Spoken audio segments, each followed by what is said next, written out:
Alright, welcome back to Cpanel Mastery with V3 Design. Now, on this one, we're going to talk about how to edit files in Cpanel without downloading it. Alright, so normally most developers will actually download the file to VS Code and then start editing it from VS Code so that they can have opportunity to do. Now, supposing your file is live, what would you do? Supposing the website is live and they don't want you to bring the website, and how would you do that? All right, so to do that, you go to your file manager where you actually upload the file on.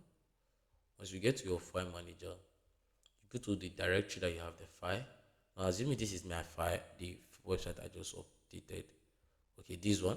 So this is the website I just updated. Now this is the live version of that website, you can see. So assuming I want to edit something and this site is already live, as you can see. So I want to edit something. Now what I'm going to do is this. I'm just going to come here. Now assuming I'm going to edit something on the user side, I'll look for where the user option is. As you can see, this is the user. Then I'll go to the pages and edit the exact page I want. So you have the support, services page, profile page, order page, dashboard. Now whatever page I want, assuming I want to edit something on a dashboard, I'll have to just click here, edit, click edit, and then start updating my code from here. Do you understand, guys? Okay. Now assuming I want to do the HTML part, which is the front end, I'll just have to look for the page that is containing, okay, this is the PHP, the page that actually contains that particular function. So let me take through the themes. I don't even know which of them is accessible, which of them is used right now. So let me see dark mode. All right, so assuming this is the one I'm using now, so I could just go to the about page, click on edit. Okay, this is not the main and about page.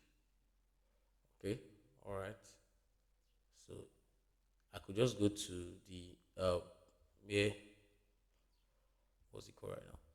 I don't know. I can't really figure out the exact page on this script. So maybe, but for yours, okay. Let's use the main one, the HTML one I just uploaded, and let me show you. So I'll come here and click on extract. So assuming this is my own file right now. So this is my own file. So I'll just come here, click on edit. So now if you are HTML based developer, you can just edit it with HTML directly and then you will be good. Then you start doing your editing, as you can see, just your normal thing in form of blogger, blogspot, those kind of thing, you understand. But this is not cool for me, so what I prefer to do, I use the edit option and it will take me to the code and I start editing what I want to edit. So that's the way you can actually do it, to edit your code when your website is already live, so that you can do what you want to do without bringing down the website. All right, I hope I have been able to help you, show you how to edit your website online. Thanks for watching this video. Don't forget to hit the subscribe button. See you on the next video. Bye for now.